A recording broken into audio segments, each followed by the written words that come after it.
Somewhere right now, someone is skipping a $5 coffee feeling proud and calling it a financial plan. Meanwhile, they've never asked for a raise, never called about the rent, never asked their card company for a lower rate. That is not discipline. That is the wrong battle fought perfectly, while the real one goes completely untouched.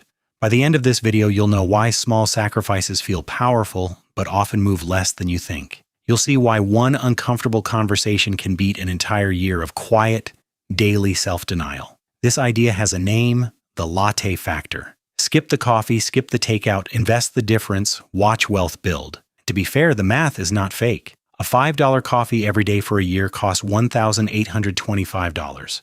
That's real money. Nobody serious should pretend it's nothing. The question was never whether $5 adds up. The real question is whether this is where your financial energy actually produces the highest return available to you, because to save that $1,825, you have to say no every single day, all year long. No on Monday when you're tired. No on Friday when you want the small reward. No during the bad week. No during the trip. No when everyone around you is getting one. 365 tiny acts of resistance. And after all of that discipline, you saved $1,825. That's the full result. Now put that beside one conversation.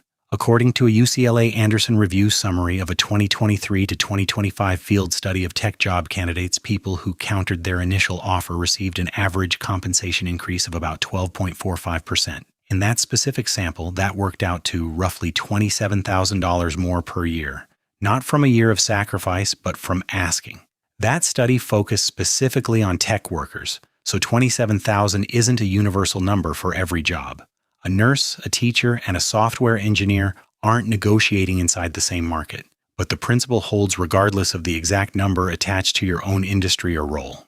The coffee saving resets tomorrow morning. A higher salary can keep paying you next month, next year, for the rest of your career, because salary isn't just this year's paycheck. It becomes the base for future raises, retirement contributions, and bonus calculations. It even anchors your next job offer. One small yes from an employer today can echo for years afterward. One skipped coffee ends the moment the day ends. And yet most people still fight the coffee battle first. Pew Research Center found that only about 30% of U.S. workers said they asked for higher pay the last time they were hired. That means 7 out of 10 people never asked at all, not because the money wasn't available, but because the ask felt uncomfortable. And among the workers who did ask, the results were genuinely encouraging. Pew found 28% got exactly the pay they requested. Another 38% got more than the original offer, even if less than they'd asked for. Only 35% got nothing extra. Add those together and roughly 2 out of 3 people who simply asked walked away with something better than the first number.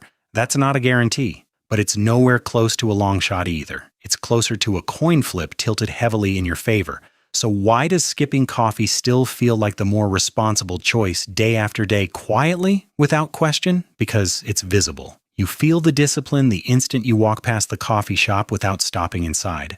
A salary conversation is different. It's delayed, uncomfortable, involves another person, and creates the real possibility of rejection. Human beings generally prefer a small certain win over a larger uncertain one, even when the larger one is worth far more. That's the trap hiding underneath this whole rule. Small sacrifices feel safe because you control every part of them completely. Big wins feel risky because they require asking us execs, and asking for most people feels genuinely vulnerable in the moment. But your bank account doesn't care which action felt more virtuous in the moment you made it. It only cares which action actually changed the numbers by the end of the year, quietly in the background. This is where the latte factor becomes genuinely dangerous, not because coffee is sacred, but because it can quietly become a distraction. As long as you're doing something, tracking coffee, canceling one subscription, you get to feel financially responsible without much discomfort. But if your salary is too low, your rent is too high, and your debt interest hasn't been checked in years, coffee isn't the main event. It's a distraction with foam on top, visible enough to feel productive, small enough to never actually threaten the real problem. Financial writers sometimes call the real levers big wins. Your income, your housing cost, your debt interest, your insurance, your biggest recurring bills.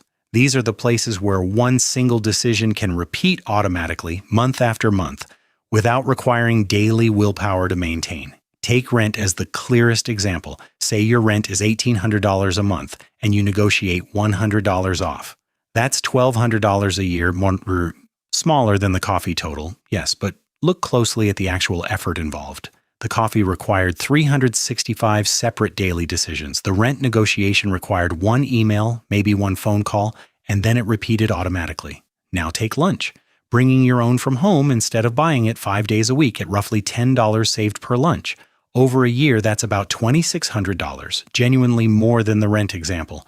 But it requires 52 weeks of zero missed days, no forgotten mornings, no "today was awful, I'm just buying something." Behavior repeated relentlessly, week after week, without exception. Now compare that to a phone or internet bill. One short call asking for a current promotion or competitor match often saves $10 to $30 monthly. Over a year, that's between $120 and $360. Smaller than the coffee, but for roughly 15 minutes on hold. Per minute of actual effort, that single call may be the highest paying task available to you this entire month. The same logic applies to credit card interest. Carrying a $5,000 balance at 24% and successfully lowering that rate to 18%. That difference alone is roughly $300 a year in interest, not guaranteed, and it doesn't replace paying the debt down, but it shows the same underlying point. One structural phone call can outperform months of guilt-based daily budgeting entirely. Stack a rent negotiation, a lower card rate, and one better bill together, and you're often past $2,000 a year before skipping a single coffee. This is the hierarchy most people were simply never taught growing up. Small spending genuinely matters, but big recurring numbers usually matter considerably more. And income matters most of all because it's the one lever with room to keep growing well beyond where cutting ever could. Cutting has a ceiling. There's only so much coffee you can stop buying, only so many subscriptions left to cancel. Earning and negotiating usually have a much higher ceiling, though not an infinite one, and not the same for everyone.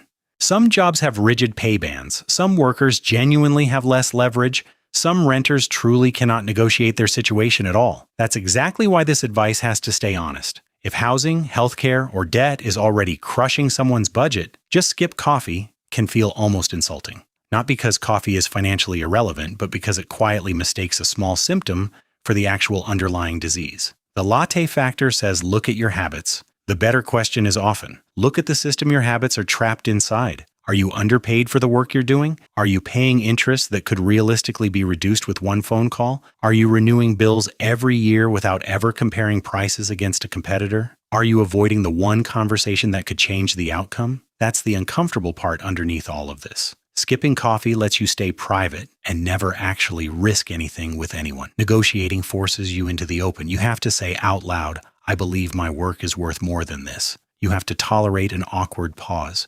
You have to risk hearing an actual no from a real person. For a lot of people, that emotional discomfort feels more expensive than the real money quietly being left behind every month. So they choose the coffee battle instead, quiet, daily, respectable looking, and on its own, simply not nearly enough to matter much. Here's the practical version. This week, don't start by attacking every small pleasure left in your life all at once. Start with the big five: your income, your rent or mortgage, your debt interest, your insurance, and your largest recurring bill. Then ask one honest question beside each. Has anyone actually tried to improve this number or just worried about it quietly? Then pick just one, not all five. Send one email, make one call, have one real conversation this week. If the answer is no, you've lost 20 minutes. If the answer is yes, it may be worth more than a full year of perfectly skipped lattes. After you've handled the big wins, then go ahead and look at the coffee, the takeout, the smaller everyday leaks. Small discipline is genuinely useful. It's simply not a substitute for leverage, and it was never meant to replace it. The real trap was never the latte itself. It was believing the easiest sacrifice to see must be the most important one to make.